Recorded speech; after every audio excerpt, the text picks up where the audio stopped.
Assalamualaikum warahmatullahi wabarakatuh. Selamat pagi pemirsa. Selain dua berita tadi, kami juga hadirkan sejumlah berita lainnya untuk Anda. Bersama saya Anita Dewi, inilah Jurnal Lintas Ais Pagi selengkapnya.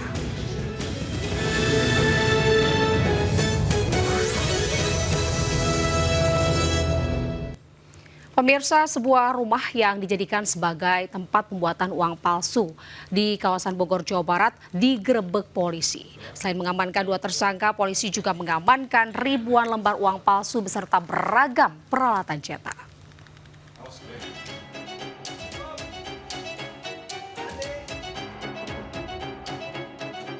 Aparat unit reskrim Polsek Metro Tanah Abang menggerebek sebuah rumah yang dijadikan sebagai tempat membuat uang palsu di Perum Gria Melati 1, Blok C3, Bubula, Kota Bogor, Jawa Barat, Rabu.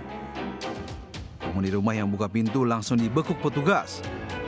Di dalam rumah ditemukan beragam barang bukti berupa tumpukan uang palsu, pecahan Rp100.000 siap edar, dan ratusan lembar uang palsu yang belum dipotong. Pengungkapan produksi sekaligus peredaran uang palsu berhasil dilakukan petugas setelah mendapat informasi dari petugas keamanan kereta api stasiun Tanah Abang terkait temuan tas berisi uang tunai Rp300 juta yang tertinggal di dalam gerbong kereta dan ternyata palsu. Petugas berhasil mengamankan satu terduga pelaku. Kedua pelaku telah memproduksi uang palsu sejak 6 bulan lalu dengan cetakan pecahan Rp100.000 dan juga mata uang dolar Amerika. Si bapak yang percetakan ini tuh dia melakukannya tuh benar-benar sunyi, jadi nggak ada aktivitas, nggak kelihatan sama sekali, malah saya ngiranya ini rumah kosong aja. Tempat produksi yang lengkap dengan berbagai perangkat elektronik mulai dari komputer maupun laptop serta alat cetaknya berupa mesin printer serta alat potong maupun alat-alat pendukung lainnya. Dari penggerebekan, tugas berhasil mengamankan dua orang tersangka, ribuan lembar uang palsu, pecahan Rp100.000, beragam alat cetak dan alat potong, mesin pengering rambut, serta tinta aneka warna. Dari Jakarta, Rani Sanjaya melaporkan. Pemirsa, hanya karena cemburu kekasihnya digoda pria lain, seorang pemuda di Cianjur, Jawa Barat membakar dua mobil. Namun aksi pembakaran itu salah sasaran. Mobil yang dibakar bukan milik pria yang menggoda pacarnya.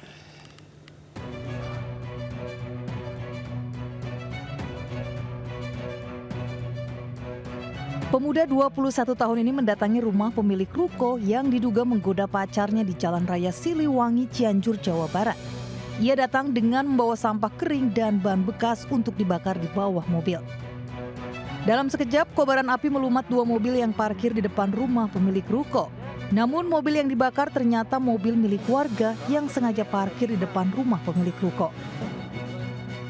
Berbekal rekaman CCTV, polisi menangkap pelaku berinisial IG di tempat kontrakannya di Desa Sukamaju, Cianjur. Hasil pemeriksaan, pelaku nekat membakar mobil karena cemburu kekasihnya digoda pria pemilik ruko. Adapun barang bukti yang berhasil kami amankan di tempat kejadian perkara dan di rumah pelaku diantaranya adalah satu jaket berwarna hitam, satu buah kemeja berwarna hitam, satu buah celana jeans berwarna abu-abu, satu buah topi berwarna hitam, satu pasang sandal berwarna putih hitam.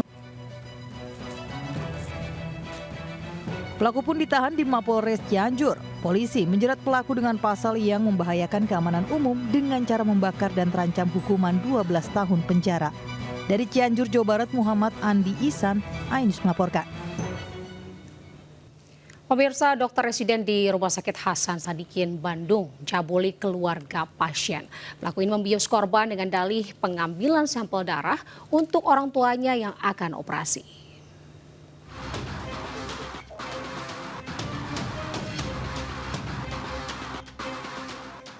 Polisi menangkap dokter residen anestesi yang mencabuli keluarga pasien. Pelaku yang merupakan dokter residen program pendidikan dokter spesialis PPDS anestesi Fakultas Kedokteran Universitas Padjadjaran ditangkap atas laporan korban. Polisi juga menyita sejumlah barang bukti termasuk obat bius yang digunakan pelaku untuk memperdaya korban. Pelaku yang baru menjalani program spesialis anestesi 1 tahun itu kini ditahan di Mapolda Jabar. Sejauh ini kami telah bertindak dengan tegas dan cepat. Jadi Tanggal 18 kita mendapatkan laporan polisi. Tanggal 25 kita sudah tetapkan sebagai tersangka. Jadi sebelumnya sudah akan kita lakukan penangkapan juga. Jadi kemungkinan apa yang disampaikan di luar kami tidak tahu.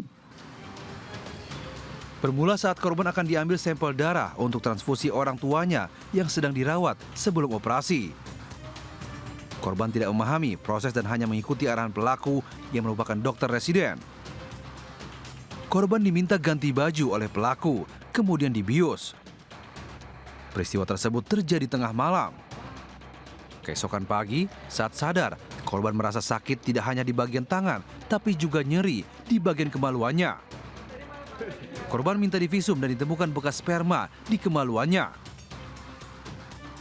Kami akan segera melakukan tindak lanjut dalam bentuk pemutusan studi bagi yang bersangkutan, karena yang bersangkutan sudah terindikasi dan terbukti walaupun belum dinyatakan oleh pengadilan sudah melakukan tindak pidana. Sehingga kami akan segera mengeluarkan dan ada aturan internal di Unpad yang menyatakan bahwa setiap mahasiswa, dosen maupun karyawan yang melakukan tindak pidana akan kami berikan sanksi sesuai dengan peraturan yang berlaku. Tersangka pencabulan sudah ditahan sejak 23 Maret lalu. Sementara itu, korban pencabulan kini sudah mendapat pendampingan dari Unit Pelayanan Perempuan dan Anak Polda Jawa Barat. Pihak kampus dan rumah sakit mendukung proses penyelidikan polisi. Dari Bandung, Jawa Barat, Muji Prayitno dan Billy Maulana Fikram melaporkan. Sementara itu, seorang pengemudi bajai batal mudik ke kampung halamannya karena harus bermalam di kantor polisi. Pengemudi bajai itu ditetapkan sebagai tersangka pelaku pencabulan anak di bawah umur yang masih tetangga rumah kosnya.